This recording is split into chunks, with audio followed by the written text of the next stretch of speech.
the first hour of the Young Turks. Cenk Uygur obviously out. He's not at the desk, clearly.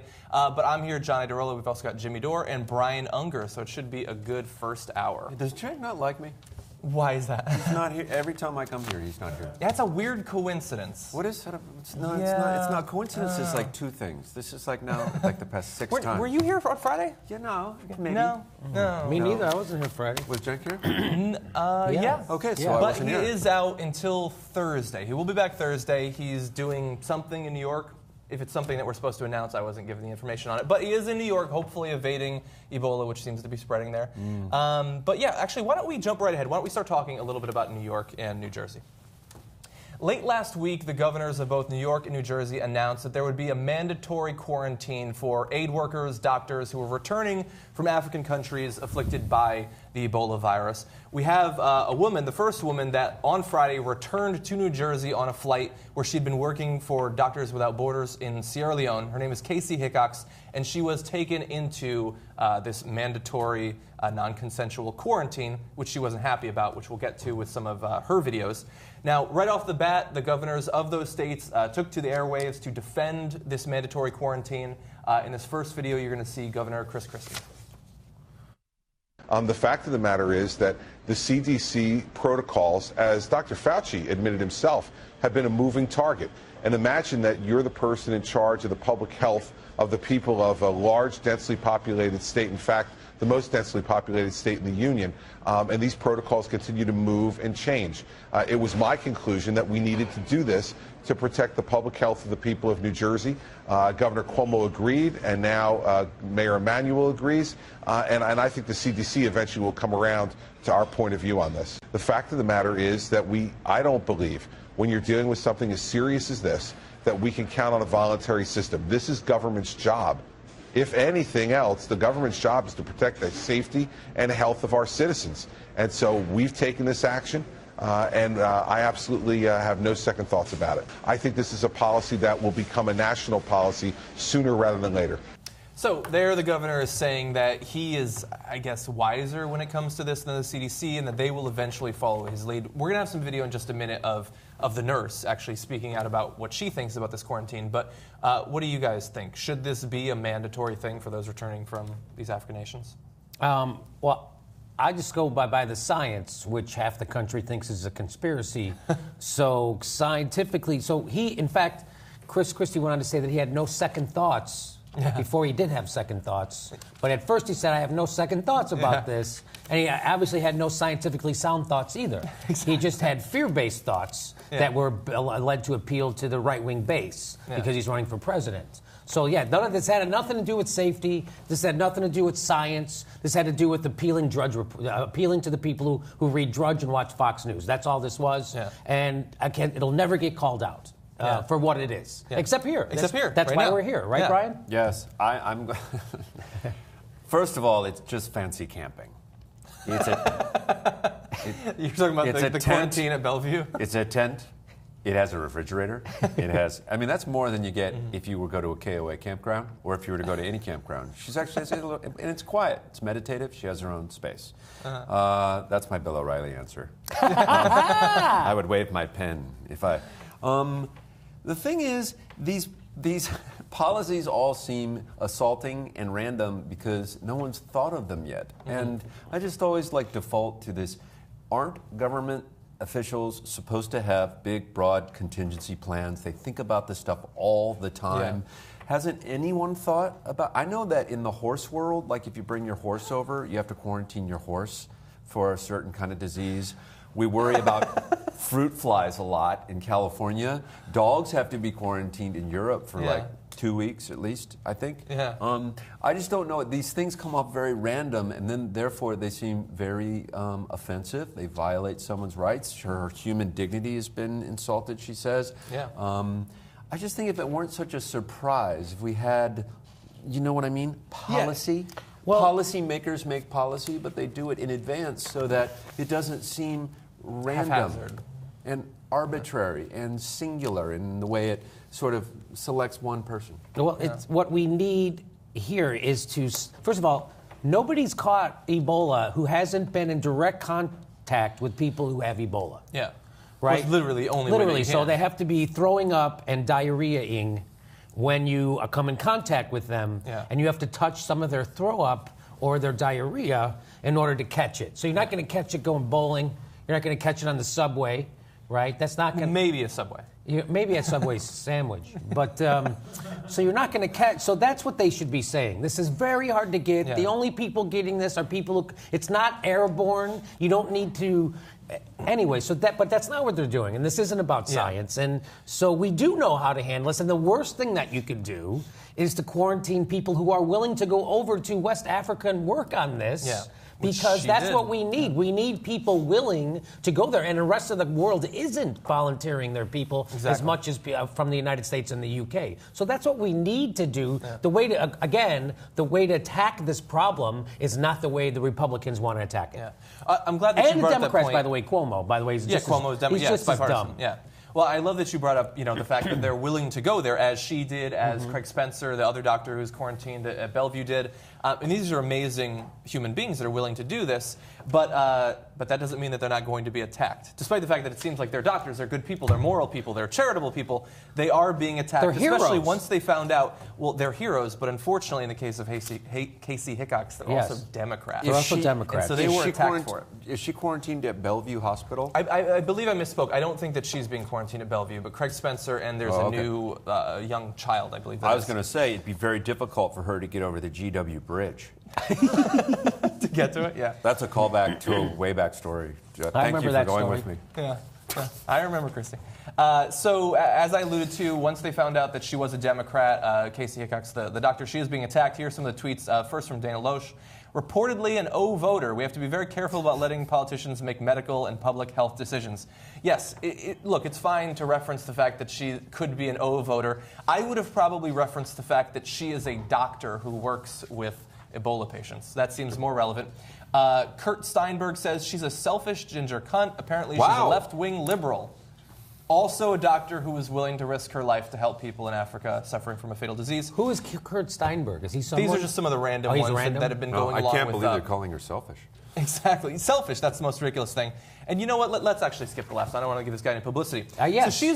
So she's being attacked, which seems ridiculous. Now, first, she's being attacked by these mostly random commenters, but also some media figures on the right. But also, Chris Christie was saying that she's clearly sick, like trying to defend himself in having the quarantine. She's going to fight back against that in the video clips you're going to see. Let's roll the first one of those. I heard from my mother last night, who called me concerned and said, Governor Christie just said in an interview that you were, quote unquote, obviously ill. And this is so frustrating to me. First of all, I don't think he's a doctor. And secondly, he's never laid eyes on me. And thirdly, I have been asymptomatic since I've been here. I feel physically completely strong and emotionally completely exhausted. But for him to say I'm obviously ill, which is even a strange statement, what does that mean? Someone define that for me, because I think I don't quite understand what obviously ill means. But I am here to tell you that I am completely fine physically, and being held here is just, I just don't understand. Yeah. So remember when Chris Christie was diagnosed by a doctor who never met him? Do you remember when that happened? That happened about a year ago, before he had his courageous lap band surgery and used his willpower to lose weight that way. There was a doctor who said, I worry about his health, because he went on David Letterman and ate a donut.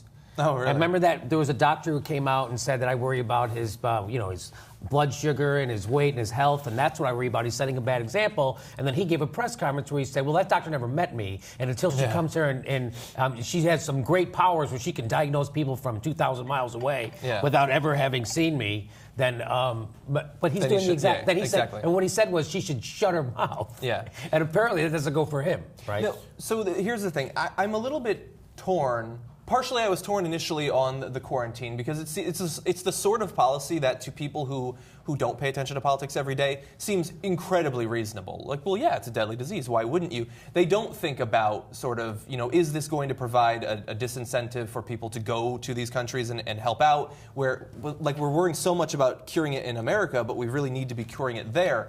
and we don't want to stop people from wanting to volunteer. And the reason that I'm so angry about the media is that is the sort of additional information that requires almost no extra thought or research that the media so rarely adds to the discourse. And so that it is just fear-mongering. It's just letting people believe the ignorant stuff that they're told by governors who have political motivations in mind when they say these things. It's interesting that you say that, because if you took it's hard to divorce the political realm from it, but if you thought about a healthcare worker coming from this place where we have no cure for a fatal disease, it does seem reasonable to hold someone for a few hours, a few days, or at least try to make sure and determine that they test negative and they're not symptomatic. Yeah. I think on average, most Americans, the ones I grew up with in Ohio and the Midwest, would probably say fair. Yeah, I agree. She clearly seems pissed off that people around her were saying shitty things to her while she was there. Yeah. And there were people wearing weapons, and there were people asking questions and jotting things down. Yeah. She felt surveilled. She was really offended. Her dignity has been damaged in some way, and in this process. So she's being treated as if she's some sort of like biological terrorist. Or a criminal. Yes, and so here's the new twist. She has access to media, a computer. She can talk to people and give live interviews to CNN and to all of these media outlets, who then are only interested in the cat fight aspect of it. Exactly. Right. Yeah. So that exacerbates that whole thing. And so you lose the sort of policy, wonky, boring shit. And instead you get this sort of like anger. You know, someone told me I look sick, you know, and I feel great. No one likes to hear that. Like, are you sick right now? You look kind of shitty. Yeah, well, like we said. No, that I'm picture. fine. What's wrong with you? You know, I mean, you get a little defensive. So that's where we're at. Well, and it doesn't do. You're right. The media's not doing any service to the important policy. Yeah, I mean, people are interested in the cat fight because, I mean, for her, she's not a media figure. She's just a doctor. And so her name, like, we're going to talk about her this week. We're not going to talk about her ever again. But for her, her entire life has been thrown up, like, into shambles, basically, because everybody that knows her now as the woman who was going to expose people to Ebola, basically. And so that's why she's worried about that. I just want to make sure that coming out of this, people know that the CDC doesn't think that it's a good policy to have. They don't think that a total travel ban to that area is a good policy to have. If they said otherwise, then I would change my mind as well. But there's no reason to believe like Christie or even Cuomo over the combined wisdom of the CDC, who is trying as hard as they can to stop an outbreak from happening. They would have like the fires of hell rain down on them if there was a widespread outbreak. Why would they be endangering people's lives? Clearly, they're doing what they think needs to be done, even if a regular person with no medical training doesn't agree. Your agreement is not required. The best way to stop this epidemic is to stop it in West Africa. And what we're going to need to stop it in West Africa is for people to be willing to go there and help suppress it. Yeah. And what doesn't help is when knuckleheads like Christie and Cuomo, who is a knucklehead. Cuomo is a knuckle. He sounds like his dad, but God, is he dumb. And and that we don't need those guys like that. Either Cuomo the governor is dumb, or he's really, really, really spineless, and he is the template for a shitty politician. Yeah. He's one of those two things. I bet he's dumb. Yeah. Well, I mean, again, you're seeing the cracks in what is supposed to be seamless government between federal, state, and city. And why does it take crises for all of this shit to happen? Yeah. That's what I don't understand. It's like whether it's a hurricane, yes, sir? Yeah, I think it's part of the discourse. Yeah. I think it's the best point you had, because if there wasn't a history of how we don't do things correctly, if there wasn't a trust factor with your elected officials, with your mayors, your governors, your senators, and your representatives, they could actually have a point. Because I can see some people thinking, hey, there's been cases of people that didn't self-quarantine themselves or even think about who they were in contact with when they worked over there.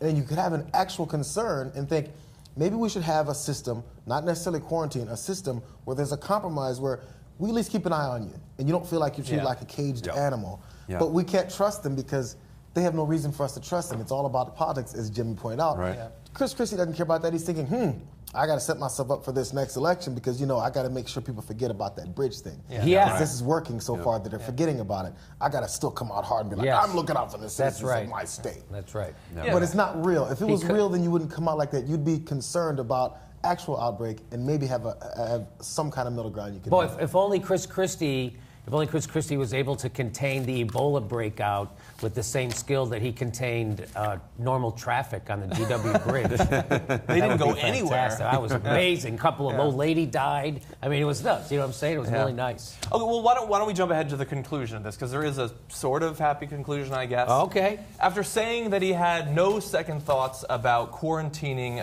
Kaci Hickox, Chris Christie has actually backtracked, and she will be released from her quarantine. He's not going to admit that he's backtracking. They're saying that she's gotten past the worst phase without showing symptoms of Ebola, although they did want to hold her for 21 days, and so it seems like that's probably, it is just backtracking. But why don't we jump ahead to video 6. The fact of the matter is that we're going to protect the people of our state. And I think you saw yesterday that there's confirmation that she's being treated quite well in New Jersey. CDC has been overseeing all the treatment that she's gotten in New Jersey. And I'm hopeful that this morning, if all goes well, that we'll be able to release her and send her back to Maine, where she can continue to be quarantined in her home. But, you know, the fact is I'm not going to step away for a minute from protecting the people of my state and our region. Setting up the backtrack, but here is the actual announcement that she will be released to her now. The critics are the critics. No matter what you do, there will be critics, and you don't worry about that. You worry about doing what's right for the people you represent. That's what we've done. Excuse me, Governor. Are you ready to make? Are you authorized to make the decision to release her? Do you want to release her? Oh, Michael, listen. It's always been about her condition, and if her condition permits release, then we'll work with the folks, the state officials in Maine, to make sure that she can go home. Our preference always is to have people quarantined in their homes. Now, in this instance, it wasn't possible because given her condition at the time and the fact that CDC and New Jersey agreed she needed to be tested, then we needed to keep her in New Jersey. But as soon as we came to the conclusion that either she had the disease, and if she did, she would be transferred to a Tier 1 facility somewhere else, or if she does not, that she can be safely transferred to her own home and be quarantined there. It strikes me that strength in politics is such a weird thing, that he tried to show strength by advocating for a quarantine the CDC says is not necessary, that was either motivated by political calculations or, if you want to give him the benefit of the doubt, the natural fear of ignorant human beings, at the very least. And then he gets pushback from the CDC, from the Obama administration, from her and her family, the nurse, I should say, and he decides to release her while saying that she's free and clear of the disease. Like, if you want to push for it, and he's supposed to be this strong, real human being, he's not spineless, he's not just a politician, but he is clearly backtracking, and I don't know that he's going to have any lasting damage from this politically. Maybe I'm reading it wrong. No, I don't think he'll have any damage from this, no. But he's playing games with possibly the health of not just one American, but if he actually believes that that is the right policy to have, to release her now. Well, where's the 21-day quarantine period? Where's the 21 coming from? So that supposedly that is, once you've gotten through that, you would have developed symptoms if you had the disease. Okay. So she's still going to have that when she returns to her home, but she's going to do it effectively voluntarily. She's not going to be in her lock and key. She's not going to be stuck in a hospital. So they're basically saying that, no, we are going to go back to the plan that the CDC said was the right call. So they're going to let, see, here's the problem. Because Nancy Snyderman came back, and she was supposed to be quarantined, and she didn't follow the quarantine. She went out. There are separate rules for TV. There are separate rules. As there I don't know should if you know be. this. As there should be. Don't get me wrong. Yeah. But that's maybe why Chris Christie gets a little bit of slack here, because he said, well, we can't allow them to self-quarantine because we can't trust them in a sense. He's saying, well, obviously you couldn't trust Nancy Snyderman, so.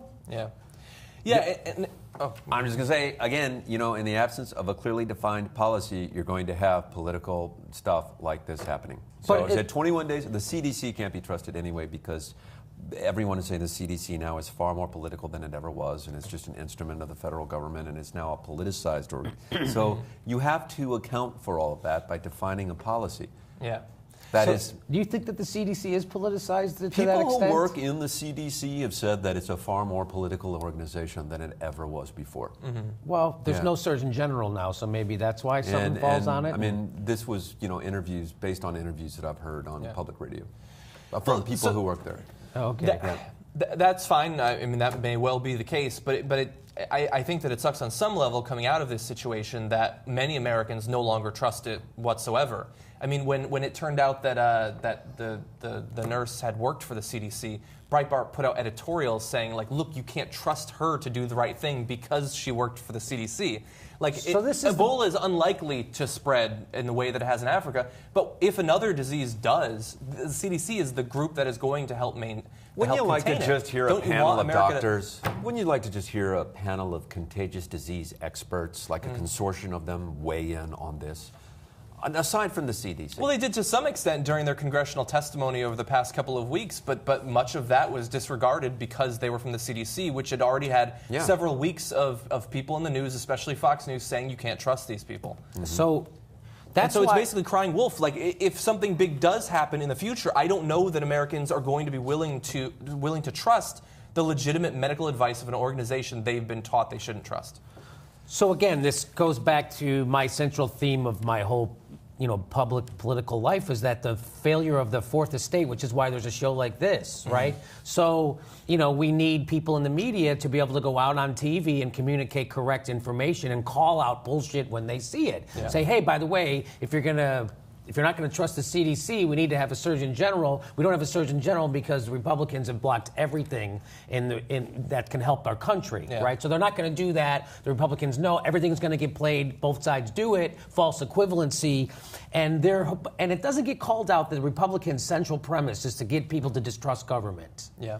Right? Why is that a bad thing? Shouldn't you be distrustful? You should be skeptical of government, but you shouldn't be distrustful. And so like when they tell people, don't trust the census. Oh my God, they're going to come and if you think the census, I'm not filling it out and all that. So why do they want to know my race? So you have the government. That's what we have to remember. The government is us in America if we want it to be. Right now, it's gotten taken away because corporations and money. We're working to get the money out of it so it can come back to the people. But at your jumping off point, if it's a distrust of government, this is when it starts to screw you, right? So people aren't going to listen to the CDC, and people are going to do things backwards. And in a time of crisis, you need to have confidence in your public institutions, which is what the Republican Party has worked tirelessly to undermine since Ronald Reagan. But ironically, they're very quiet because they don't really need to say anything.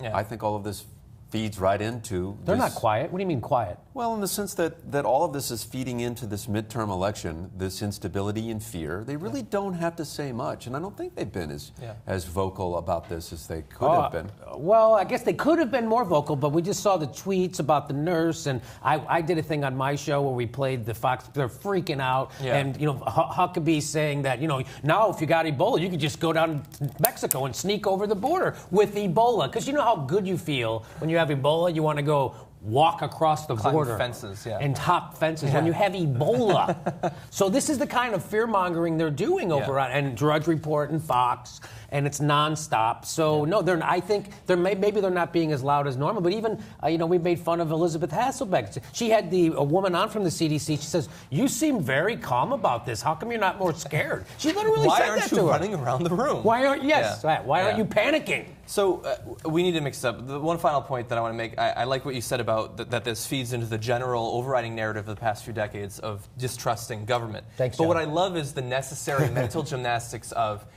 you are supposed to distrust government while trusting me, the Republican governor, to choose who should be taken into involuntary quarantine because of stipulations that I lay out. If I don't like the country you went to, I can hold you against your will for weeks at a time. And they will have no problem meshing those two ideas at the same time. Classic doublethink. Yes. Yeah. Okay. News Corp executive chairman and, most importantly, owner of Fox News, Rupert Murdoch, is making clear what he expects should come from the midterm elections in this tweet. Election polls mostly very close, but something very wrong if no Republican wave. So there he's saying that right now the polls aren't in line with what he expects to happen, which is interesting in its own right. We also have the owner of, many media outlets, but I'm going to focus on Fox News that still tries to say that it's legitimate, it's not biased in any way, saying that it would be wrong if there wasn't a Republican wave, which is also interesting as well, I think. Yeah, I mean, it's just logical. All he's doing is logic. So if races are really tight, they should all go Republican. Obviously. That's what he's saying. That's a good logic, right? So just like same thing when Mitt Romney, all the polling data showed that he was way ahead for Fox News, and then he didn't win. So it definitely was something's up. Well, I mean, it could logically make sense, I suppose, if you were to look at the polls and say, okay, so the polls say that it's a tight race, but we know from these past midterm elections that Republicans tend to participate at higher rates than are expected, something like that, then you can make the case. But of course, modern-day political pollsters are sophisticated enough, especially at at 538 and things like that, where they do take into account those things. You should be able to trust, for the most part, the polls. But the thing that I think is interesting is that you have him saying there that there should be a Republican wave, and certainly people expect that the Republicans are going to do at least pretty well in this election. They're going to gain seats, probably in both houses. They might even take control of the Senate. Which is remarkable. Which is remarkable, of course. But I think what's remarkable on the other side is President Obama has a very low approval rate. So generally, when a president has an approval rating as low as this, when people are opposed to the party that's at least nominally in power, even if they can't achieve anything, you would expect them to be doing even better than they are. So I think they're actually underperforming compared to historically how they should, considering the approval rating of the president, the fact that the economy is improving but hardly doing very well for lower class and middle class Americans. I think he should be happy that they're doing as well as they are. Am I wrong? Barack Obama was supposed to lose to Mitt Romney. He really was, right? Bad economy, incumbent president always loses. Yeah. But he didn't. I mean, the instability that people feel, whether it be related to healthcare or related to disease or terrorism, it just feeds the anti-incumbency nationwide, and it's a safe bet for Rupert Murdoch to say that. I don't think people know how to link this idea of the income gap and how to fix that and how voting affects that. I mean, it's a complicated economic situation to really, and I don't think we as a collective society are informed enough to really dive into those numbers and figure that out. I think they vote very superficially on these things. I think people feel scared in the absence of leadership, where there is no plan and where there is this instability. People are going to throw the bums out. Yeah. No, you are correct about that. People don't know. They feel economically insecure. They know that corporations and the military-industrial complex and Wall Street are back to making record profits. That's right. And so the business is doing really well in America, but the workers aren't doing very well in America, and they feel that. So they know, but they don't know how to fix it. They don't know exactly who do I vote for to fix it, because the Republicans keep saying cut taxes, and the guy in the news tells me that works sometimes, I guess. And so they really don't know. I had a guy tell me the other night, very smart entertainer, said that what we need to do is sit down in a room with guys like the head of Apple and the head of Microsoft, all of that, and ask them to make stuff here. That was his idea. That's what we have. That's the only way that it works, is if you ask them to start making stuff here, which sounds like childish thought, right? Yeah. Which it kind of is, right? It's not an economic. If that's all it took, they would fucking be doing it already. Yeah. Right? That's all it took. Right. But Barack Obama just won't fly to Seattle. He just won't go there. He just won't sit down and they're not at the White House at all, ever. Those folks. No, those guys don't have any access. Those guys. So, yeah, I mean, so people, it is complicated. What do we do? Well, the simplest idea, the first step we have to do to kind of match up our economy with its workers is to get money out of politics. Wolfpack.com. Yeah. And I think I totally agree with you, and I don't think that they hear on either side pretty much anything about the economy now. Like the right seems to have settled on, we've got ISIS, we've got Ebola. There are scary things coming across the southern border, supposedly. That's all we need at this point. Yep. But I want to ask both of you a question, because obviously you guys have been paying attention to politics for a lot longer than me. So right now it's, there's instability and insecurity. We're scared of these things. But when I think back to the last presidential election, there was a lot of fear and instability then. During 2008, we were worried still about, can we actually get out of Iraq and stuff. We've just had, this economic collapse, there's instability then. When was the last period where everyone was just feeling good and nobody was scared of a foreign, like a problem in a foreign country, a disease, the economy? 1996. I was going to say 1976. No, I remember the bicentennial. Oh, I remember. It was so fun. The Reds, the Cincinnati Reds, won the World Series. That's right. That was a great time. Yeah. It was a great year. There was no fear. worries about terrorism. None. No oil crisis, no hostage crisis. was You know, healthy. I think it's an interesting. What's different now is there are many things that are different now, but I think, it takes a certain amount of hubris to be a president, and it takes a kind of performance skill to act as if you're in charge when you don't necessarily have all the answers. And whether you're FDR or George W. Bush did it very well too. He didn't really know, but he had that swag, and he came out, and I think in the face of fear, at least you felt like there was some idiot in charge. Here, I feel like playing it cool is probably never a good idea in the face of crisis. You have to at least step up and assert some kind of command. And that calms people. Yeah. That gives them a sense that someone's at the wheel. So are you saying that Chris Christie's kind of doing the right thing? I kind of feel that he's doing the right thing, even though, and it's a PR-ish, it's very, very clever and smart. And Cuomo is doing this, he's doing the same thing too, is step up in the absence of something and this vacuum that's been created, and say, it's this very sort of like states' rights thing. We're going to do it our way. The states are going to do it this way because the federal government's not telling us what to do, and there's no policy. And the CDC is, they're the people who tell us to take 1 aspirin a day. Like, why would I be concerned about what they have to say? So you're going to see more governors do the same thing. Yeah, trying to assert their own individual authority. Illinois did too? Yeah, Illinois did too. I don't know. Interesting. Okay, yeah, you could be right. I look forward to a period, hopefully in the near future, where it is just good times. Like we've got, Democratic president. Good times. You know what happens in good times, right? Corporations take over and take more power, more money, which is 1996. Bill Clinton passed the Telecommunications Act, which is what led to us needing to do this show, right? So used to be laws that you couldn't own a TV station, a radio station, and a newspaper in the same market because we understand we need diversity of opinions, and they decided to do we don't need that anymore. Here's what I the will repeal of Glass-Steagall. And the repeal, and then that led quickly to the repeal of all the banking regulations. You get rid of the watchdog. Good now times we can are bad for you, apparently. What's that? Good times are bad. Good times are bad, right? So we get rid of the watchdog, then we can change all the rules for the banking. We all make trillions of dollars, crash the economy, and make the workers pay for it. And then when the economy recovers, fuck them out of their share of it. Yeah. Ouch. What's different too, and then I'll let you move on with your own show. You have this media industrial complex, which we didn't have then, and is really, even when we started The Daily Show in 1996, MSNBC was fledgling, Fox News was barely on the radar, and CNN was probably pretty much our main target for media satire. And look how much has changed. It's not even been that long, where now these industries of 24-hour news are beyond anyone's sort of kind of expectation, or we didn't predict that this would happen.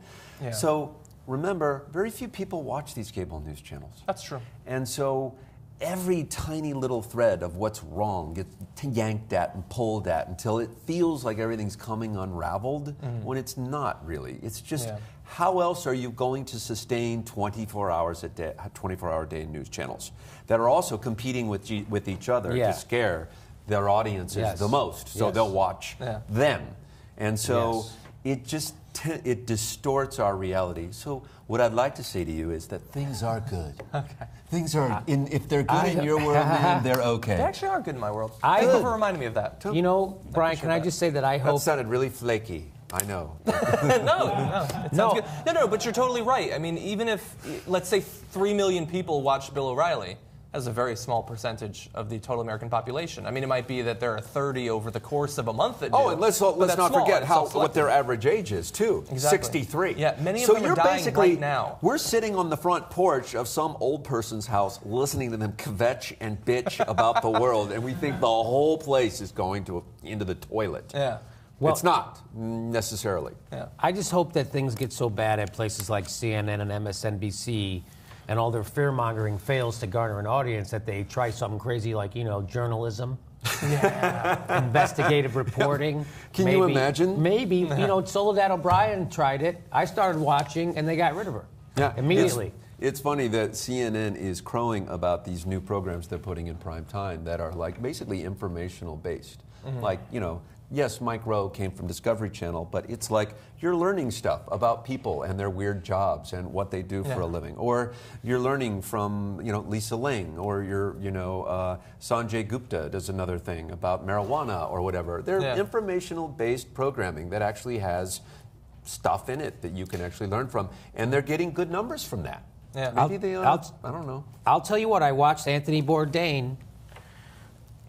I learned more about Mississippi from Anthony Bourdain eating down there than I ever learned from any news show ever. And it is amazing that I don't know if that's like when people say that Jon Stewart does good news. No, that's how about shitty the rest of the news media is. So that's how shitty exactly CNN is, because I'm learning more from Anthony Bourdain. Me too. I learned more about China from him than I have about anybody And else Libya. too, and I thought it was amazing. I learned a lot about Libya from Anthony Bourdain, which I would never learn from Wolf Blitzer. I think the Interesting. I'll check CBS those Evening out. News should just turn it over to Anthony Bourdain. I like Anthony Yeah. Bourdain I do actually too. now. I didn't used to Yeah. like him, but he's good. Anyway. I remember when he decided to make the transition to that network, we were skeptical. Yes. Apparently it was a good call. For him, Okay. And the show's amazing. Yeah, totally. Okay, we got to go to a break, but I want to do one last story really fast before that.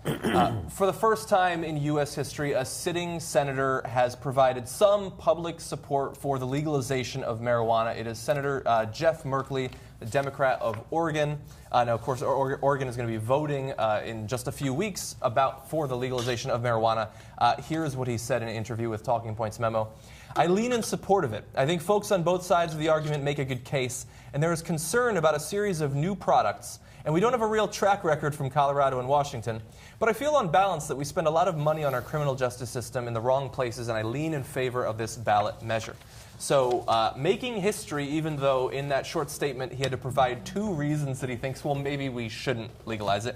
He says that he's considering voting for it, which is historic. We've been saying, you know, we're frustrated with politicians not being willing to say the obvious thing. This is not a terrible thing for you to do. You should legalize it. So we want to recognize him as being that first. well, apparently, as a senator, you only get to thinking this way if you get a sunstroke. Because I don't know if you saw, he's orange. I don't know if you saw his skin. He is a bit orange. He has Ebola. He's out there with John. He's out golfing Does he with have a John fever? Boehner. He's got John Boehner skin tone. So good for him. Good for him. He fried the right brain cells. Let's face it, he gets high. He gets high, and the states are way ahead of the federal government on this. So it's going to come from the states and not the other way around, which it's happening. So that's good. I'm glad it's happening. Yeah. I get to smoke pot in Los Angeles because we have a state government. And he had a governor who made it not even a crime anymore. It's just an infraction, like walking across the street, Yeah, which is what it exactly. should be. Yeah. Yeah. Yeah, no, I think that it's a great move. I think that look, polling seems to be pretty positive in that state. There are a number of states that are going to be considering Oregon, Alaska, Florida, and Washington, D.C. You're going to be voting for either recreational or medical purposes in just a week. So if you care about that, go out and vote. The New York Times finally came wrote it around. in, yes, exactly. Finally came, because, you know, they're all that's fit to print 40 years too late. I think that's their fucking motto Yeah, now. it takes a long time to physically 40 produce years, those they papers. finally figure, hey, you know this podcast? Yeah. But before then, they were totally against it. Yeah. Well, and look, and then it they hired seems- Maureen Dowd to go out there and be a fucking moron about it, right? Yeah, and in Colorado. misinform people about it. Good thing for Maureen. Maureen Dowd is not embarrassed to be Maureen Dowd anymore. I mean, that's like, you should just be embarrassed. Like, you hang around smart people, but it's that club Jen talks about. Like, they never embarrass each other, even when they should be. Yeah, none of them turns to the other and says, well, that was a really stupid video you put out. Yeah, that was really dumb. Yeah, we do that here all the time. Yeah, okay. But yeah, no, and look, it seems ridiculous to us that it's taken this long because we live in a place where it's basically de facto legal. We look at the example of Colorado and Washington. And grow a lot. And here, grow a don't lot forget. as well. It's a bumper crop here. Bumper Just crop. don't let your horses near it. And it seems obvious to us, but just a few years ago, the idea that a sitting senator would do this seemed difficult to believe. And so it is a good thing. Let's briefly put up this little map. You're going to see the spread of legalization over his face. And you're seeing just 2 places where it has been legalized, but you see medical and decriminalized, medical, decriminalized, and fully illegal. Still many of the states, but it is progress. As we said, many will be voting this year. Now, if those are voted down, where it is possible that will happen, especially in Alaska, it's been trending against legalization. That would be a blow to the movement, but it does seem that, like expansion of same-sex marriage rights, that this is something that is inevitably going to happen, and so that's at least some progress. You know, The states are very different, as we know. But they're more. Not different. only their shapes. Yeah, exactly. Well, how did they get those? And I'm going to tell you something. They're even. Okay, but I believe they are so vastly different that these issues like gay marriage and marijuana and all of this. I mean, eventually you'll just live in the state you want to live in, and you'll visit the states you want to go to, and that's it. There are some states that won't change. They will take a much longer time, and they're so entrenched. Yeah. Well, the South and certain places. Well, Utah. In the middle of the country, in the plains. In parts of Mississippi and most of Texas, no more slavery. So that's nice. Exactly. That's great. We were waiting for that. Yeah. We should. Does play anyone the get high in Oklahoma? Do you think? Yeah. Probably. I mean, there's got to be some weed, but you always see things like meth pop up. If anyone out there is getting high in Oklahoma, could they just fire how off high, a tweet? How high was Oral? Give us a number of a source. How high was Oral Roberts when he said how high was he? When that God came and said he needed a little money? Yeah. Well, when he was in the prayer tower and he refused to eat. Yeah. Until someone gave him enough money, and then he died, or something. How high was he? Yeah, it's a good question. I wasn't familiar with that. Oh, yeah, no. Oral Roberts went to the prayer tower, and he stayed up there, and he had a hunger strike. You remember this? Yeah. And he said, I refuse to eat until we get donations at a certain... He needed $1 million or something. He needed some crazy amount of money. We should have done that for our Indiegogo. Damn. Yeah, we didn't need to. Thank God. Yeah, thankfully it worked out. So we have to go to our first break. We're over on that. But continue to tweet us at TYT Live about whatever you want, including if you'd like to get high in Oklahoma. And we'll be back in just a few minutes. I'm sorry. Hello, I'm Kim Horcher, and this is TYT-10.27. A lot of news in a little time. Multiple shootings occurred in 2 locations in Canada's capital in Ottawa today. A Canadian soldier was killed in the attacks, and 1 gunman is confirmed dead.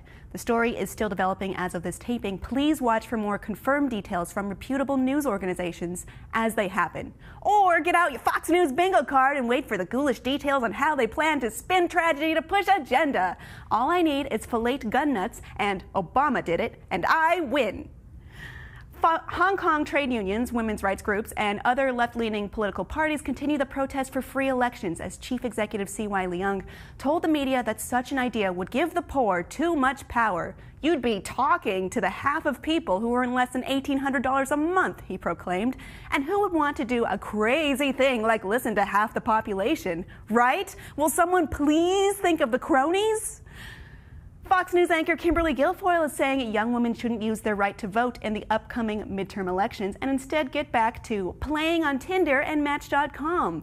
It couldn't be remotely possible that young women might be informed, responsible voters who care about their own rights and protecting them. Unfortunately for Guilfoyle, her patriotic advice was directed at the Fox News audience, where approximately 0 young people heard it. Former teen heartthrob and current joke Kirk Cameron is encouraging his fellow fundamentalists to celebrate Halloween instead of shun it. Why? Cameron says Christians used to wear devil costumes to poke fun at Satan, so, and this is his example, when people wear big bobblehead Obama costumes with great big ears, they're making fun of him, like the devil. Get it? Oh, Kirk, let's add political confusion and vague racism to your big old pile of red flags. In Science News, researchers have found evidence of what is believed to be the first act of sexual intercourse that humans enjoy to this very day. It was pioneered by placoderms, armored fish that were the earliest vertebrate ancestors of humans, using bony genital limbs like little sticks coming out from male fish sticks, if you will, to which Kanye West replied, "Tell me more." I'm Kim Horcher. Remember to subscribe to our channel right here. We'll see you tomorrow.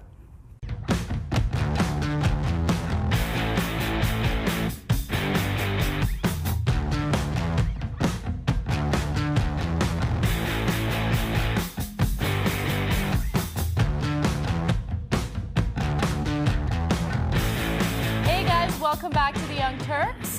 John has left the building, although he might actually still be in the building, but he's left this part of the building. Thank God. Jimmy Dore, Brian so glad Unger. he's gone. I'm sure you guys had a blast talking about Ebola in the first hour. Yes. It's awesome. It's really funny. Really funny stuff. Lots of good news today. Well, we have more good news in the second hour, and I want to get started, but I do want to also remind you guys to tweet to us using the hashtag TYT Live. We love reading your tweets during our breaks, especially if they're really nice to us. If they're not nice to us, we usually ignore them. But we will read some tweets and respond to some of them when we come back. I was actually just telling Jimmy my cop story from the post-game show last week. If you're not a member, you should be a member. Some of those personal stories that we tell are insane. So I'm going to become a member just for that. Yeah? Yeah, that story was crazy. But anyway, all right, let's get started. Believe it or not, we start off with some news on reality shows, but there's something to take away from this. So TLC has decided that they will not renew a contract for Here Comes Honey Boo Boo. And the reason why is because the matriarch of that family, a woman by the name of June Shannon, has been caught having a relationship, or what seems to be a relationship, with a convicted sex offender.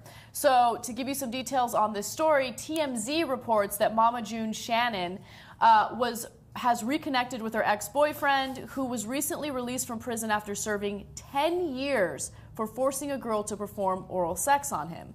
So as if that wasn't bad enough, it actually gets worse. It turns out that her 20-year-old daughter was sexually assaulted by this man when she was 8 years old. So by continuing to see this man after he was released from prison, she's basically putting her young daughter, Honey Boo Boo, the one that the show is basically centered around, in jeopardy because he was a convicted sex offender. TLC wants nothing to do with that, and as a result, they've decided to cancel the show. Now, TLC did release a statement saying that they are supporting the health and welfare of these remarkable children, and that is their priority.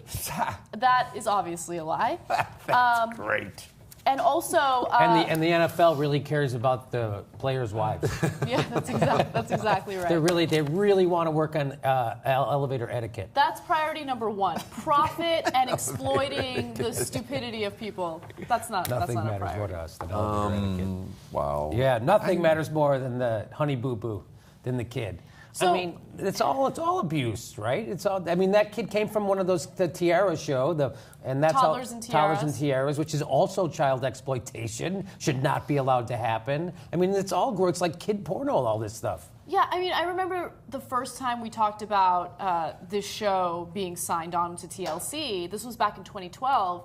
I was really upset about it, and everyone loved it because they thought, oh, look at this funny redneck family. Like, that was the commentary that you'd see everywhere. And I get it. That's what reality shows are all about. It's all about making fun of people that are less fortunate than you, or looking at people who are way more fortunate than you but act like entitled little pricks. That's what reality shows are. But at the same time, I mean, at this point, you're dealing with a family where a young kid is involved, okay? I don't want to exploit young children in that way for like shits and giggles to be entertained. It's disgusting, and you're putting this child's health and welfare in jeopardy by making them a reality star at such a young age. There are serious ramifications to that. Now, Anna Cardwell is the older daughter, the 20-year-old, who said that she had been sexually molested by this man.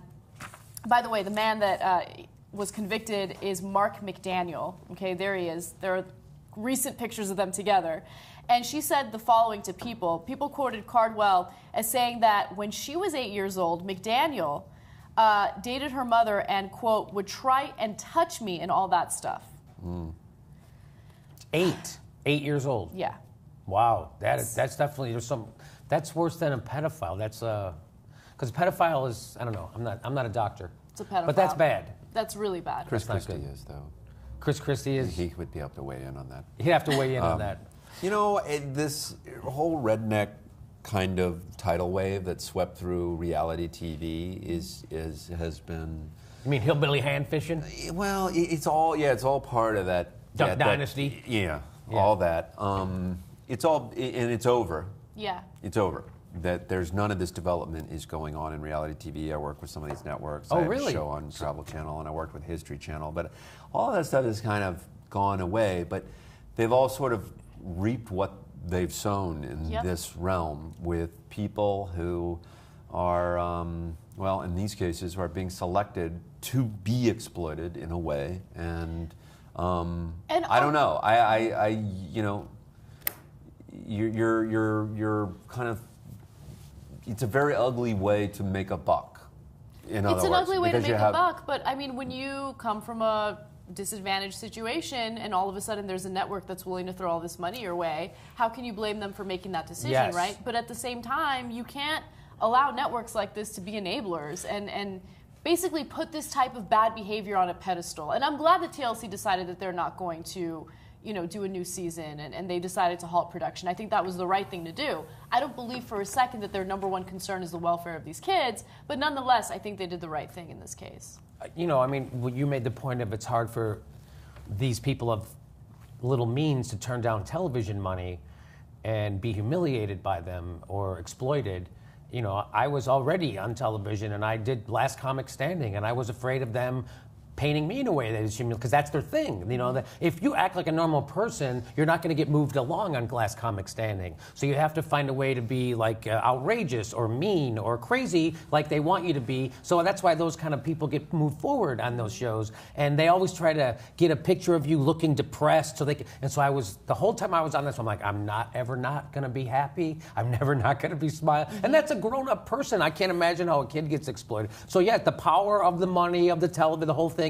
I'm just saying it's hard for me to turn down. Imagine these people, Honey Boo Boo's family, they can't even turn down molesters to date. Look, that's how desperate they are. You're seeing it across the whole economic strata, too, in this whole reality thing. You see it on Real Housewives of New Jersey or Real Housewives of Atlanta. They package these people as a kind of scripted fictional world, but they really don't know what they're getting in the end. And sometimes the reality contradicts how they're promoting and packaging and selling these people. And when that happens, the whole house burns down. Like they have to cancel the show. But there's no accountability. No one holds TLC accountable for any of that. Of course. People just continue to watch Say Yes to the Dress and all the other shows that are on their air, and then they learn kind of a lesson internally, which is let's get out of this redneck stuff. What do you say? It's kind of dicey, and you know what I mean? It's too risky for us. We're too exposed. Let's move on to something else. I don't know what that next wave of reality show is, but it's not going to be redneck stuff. So Paula Deen she lost her show, right? Because she said the N-word in a court case or what have you. But NBC had no problem rallying around Donald Trump, one of the biggest racists going. He wanted the long form birth certificate, and then when they got the long form birth certificate, he wanted the college records. So that's just him being. That's called race baiting, and that's what he was doing. So that's racist, and he was doing it at full volume, top of his lungs, in front of TV cameras. Whoever would listen, he would do it. He would call press conferences to race bait. And then NBC was like, hey, he's got a hit show. I don't have a problem with it. But Paula Deen's got to go. Look, on one hand, you have the networks to blame, but on another hand, you have Americans that are willing to watch this stuff. Here Comes Honey Boo Boo was wildly popular when it was first launched, and people loved it. They like to watch train wrecks. I think that it's indicative of how people want to feel about themselves. Watching a so-called redneck family probably makes some people feel better about themselves, right? And I think a lot of people made fun of them. I mean, that's what it was all about. You make fun of how unattractive June Shannon is. I'm not saying she was unattractive, but that was one of the things. She was a punchline constantly. Jay Leno loved to make fun of her every night. Jay Leno. As if Jay Leno was a fucking handsome king. He's disgusting. Physically speaking. He was always making fun of her every night, right? Yeah, wasn't he? Jay Leno. I don't know. Who was he Seemed making like a fun of? punchline. He was every making night. fun of June Shannon, who's also, considering that she's dating a convicted sex offender, also questionable. But anyway, she did release a video. I do want to get to that video because she is denying any report that she is dating a convicted sex offender, even though she's been pictured multiple times with him at a hotel and at other public places. Nonetheless, let's take a look at what she had to say. Just got a phone call this morning from TLC, and as of right now, there will be no more production of the show. The statement of me dating a sex offender is totally untrue. Pumpkin has openly said that I did not date him, and also his son. I would not ever put my kids in danger. Yeah. That was convincing. Wow, very. I would never ever put my kids in danger, but I would let them be exploited to the hilt on a fucking television show that humiliates us. Do you think this story is more popular than the midterm elections? 100%. Wow. Yes. I'm curious about that. Yes. It kind of is, right? No doubt. I teach a journalism class, and we met today. And what I like to do for my class is, in the beginning, we do a mock production meeting.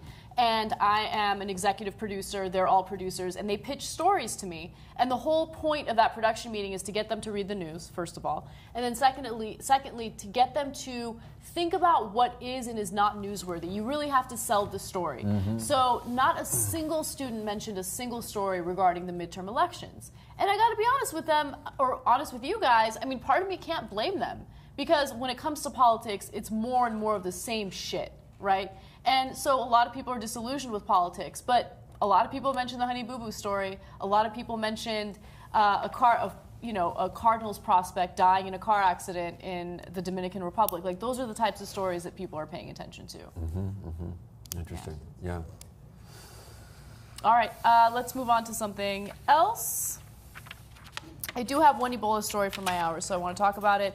Did you guys talk about the 5-year-old who's been hospitalized? No, okay. All right, a 5-year-old has been hospitalized in New York City because people are concerned that he might have Ebola. Now, the 5-year-old boy arrived from Guinea after he was, basically on that trip. He started having symptoms of the flu, and people are concerned that those are also symptoms of Ebola. He had a 103-degree temperature, and that's significant.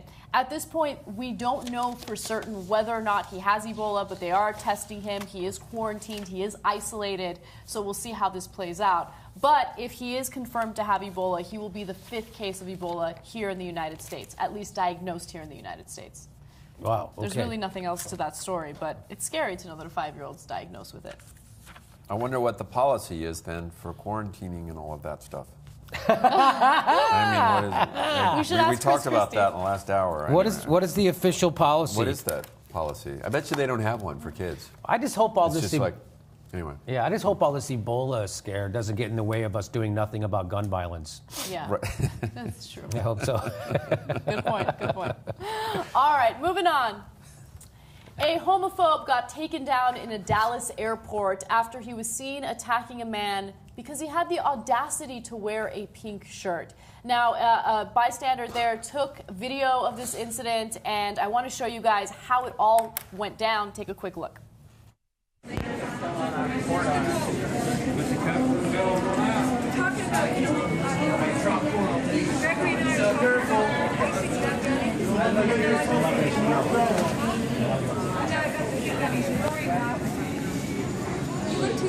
sent him your picture. You look too sweet. You trying to get mad They're like, cut it out. There goes the TSA worker completely ignored. That's another thing. Completely ignoring it. Completely ignored. There's the security people completely doing ignoring nothing. It. Doing He's nothing. taking his jacket off because he's getting ready to fight. Right. They're still doing nothing. No security anywhere in this airport. I think that's Clint Black right there. No. What the hell? The guy's drunk, clearly. Yes, clearly he's drunk. Why hasn't anyone approached this guy? There's no cop. There's no nothing. They haven't approached him because they're too busy making sure all the other Americans are taking their shoes off. Because they got a 2-year-old. They're going through his diaper. That's what the TSA is doing right now. If you look, there's all kind of security. Wait, this is where he's calling him a faggot, I think. Talker, let's take a picture. Shove it up your ass, man. And see how that feels. You might get tickled, brother. Yeah. Fucking weird.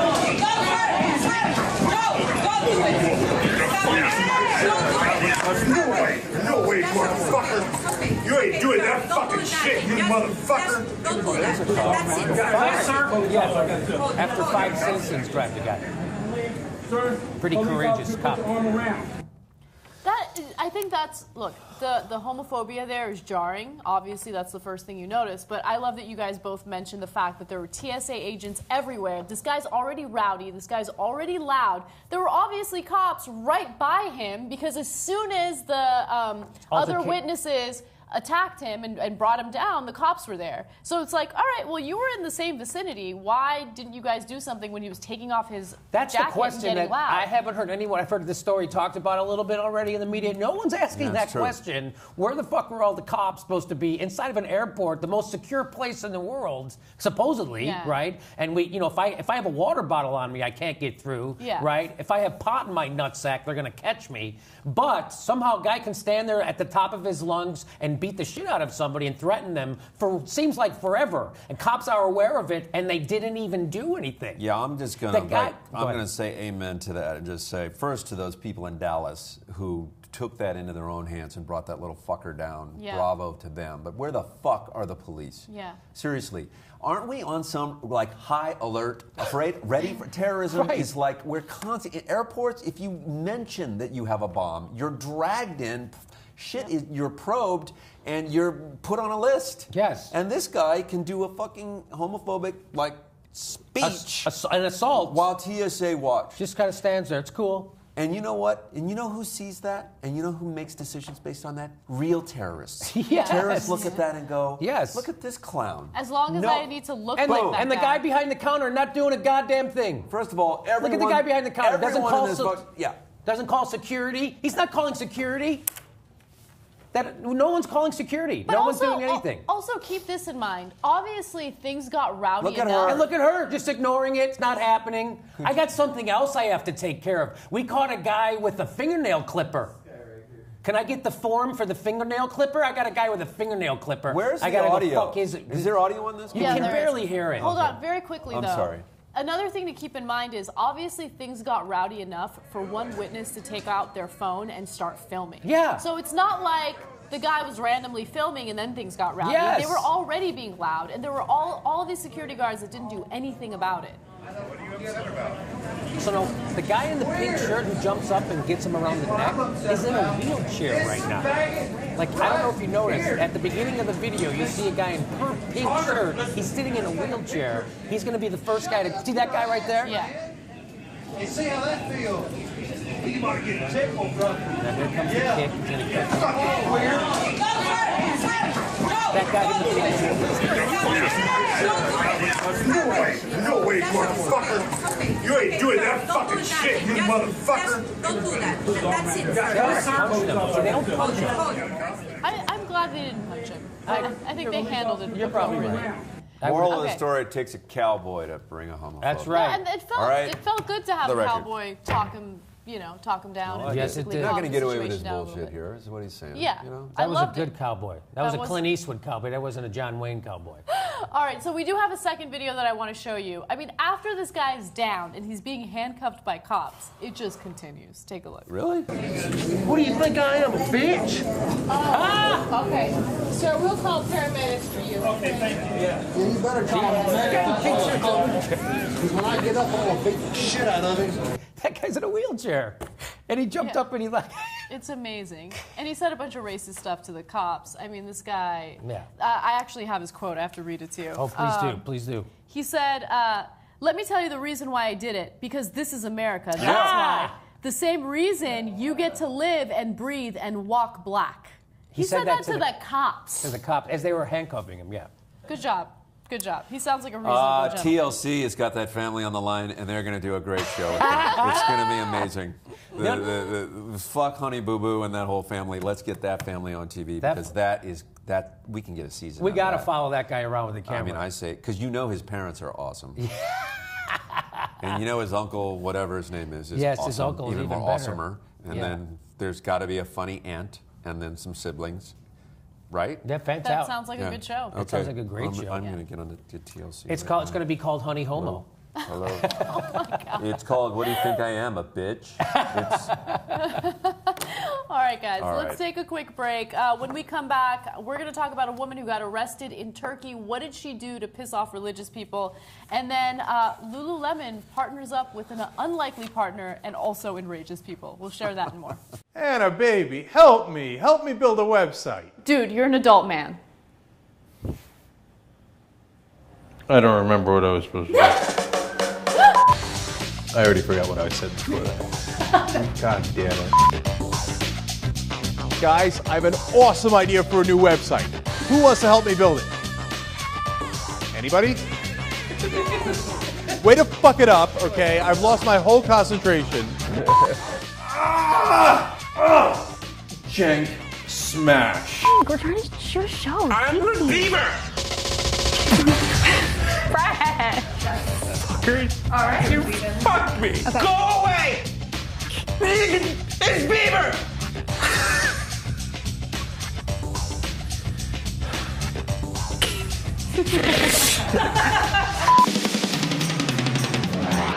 You've already got me to do this. I'm not doing any more because you already told me to do this already. Alright, just go.